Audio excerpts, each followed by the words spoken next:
Iya.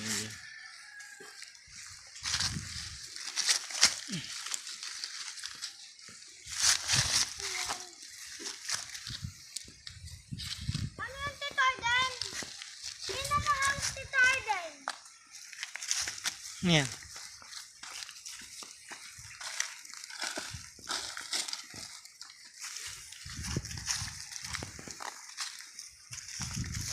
Magruligid ka dyan, ma.